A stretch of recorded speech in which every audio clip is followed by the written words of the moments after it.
போரிட மறுத்த மன உறுதியால் தான் இந்தியாவின் விடியல் தொடங்கியது. பேகம் ஹஜ்ரத் மஹாலாக நம் முன் நிற்பவர் பௌமிதா from 6th ஸ்டாண்டர்ட். வீர பெண்மணியான பேகம் ஹஜ்ரத் மஹாலை பற்றி பேச வராங்க நம் பள்ளியின் 11ஆம் வகுப்பு மாணவி ஐஷா ரஸ்மி.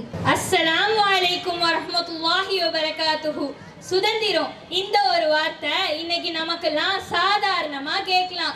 ஆனா அந்த வார்த்தைக்காக உயிரையும் வாழ்க்கையையும் ஏன் அரண்மனையை கூட தூக்கி எறிஞ்சவங்க எல்லாம் இருக்காங்க. அந்த வரிசையில ஆண்களுக்கு பக்கத்துல இல்ல, ஆண்களுக்கு முன்னாடி நின்று போராடின ஒரு சிங்க பெண் இருக்காங்க. வாள் பிடிக்க பெண் பிறக்கவில்லைன்னு சொன்ன காலத்திலேயே வீரத்தோட அர்த்தத்தையே மாத்தி எழுதினவங்க. 1857 வருஷம் ஆங்கிலேயருக்கு எதிராக லக்னோல அநீதியை எதிர்த்து குரல் கொடுத்த ஒரு சிங்கத்தோட பேரு தான் பேகம் ஹஜ்ரத் மஹால். 1857 சிப்பாய் கழகம் உச்சத்துல இருந்த நேரம் அது. அந்த காலத்திலேயே ஒரு பெண் தன்னோட சிறிய படையோட ஆங்கிலேயர்களோட கோட்டைக்கே சென்று நேரடியா சவால் விட்டாங்க.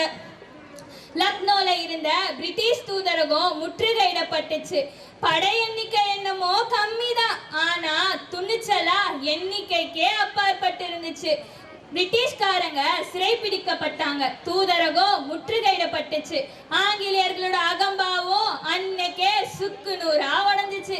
இந்த சம்பவத்துக்கு அப்புறம் மக்கள் மத்தியில பேகம் ஹஜ்ரத் மஹாலோட பேரு ஒரு நெருப்பா பரவுச்சு. அந்த அளவு ஆங்கிலேய அரசு பயந்துச்சு.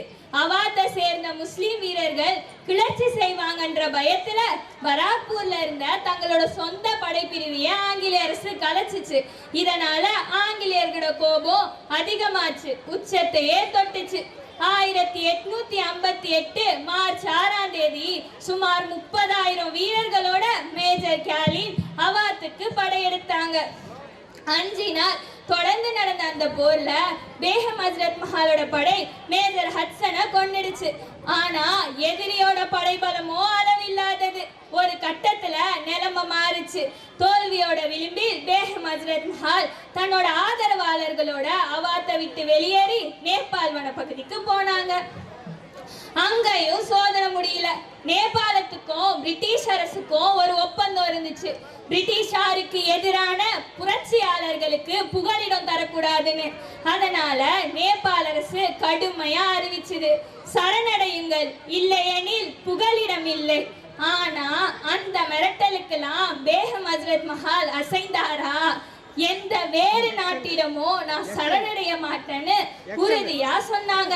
அவங்களோட அந்த மன உறுதி நேபாள அரசையே ஆச்சரியப்பட வச்சது.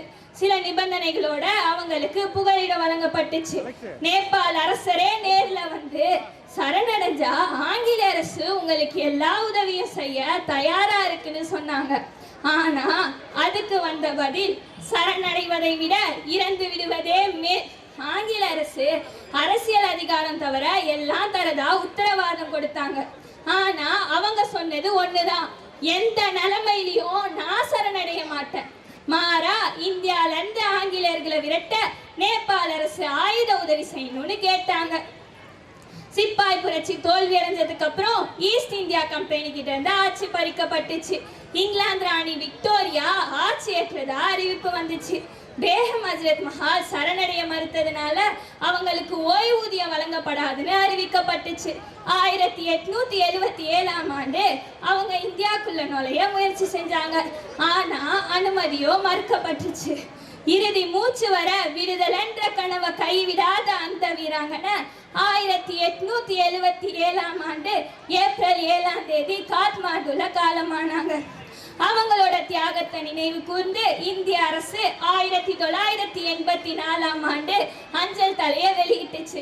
அன்பார்ந்த நண்பர்களே, அவங்க ஒரு ராணி மட்டும் இல்ல, அடிமைத்தனத்திற்கு மண்டியிட மறுத்த சுதந்திரத்தின் சின்னம்.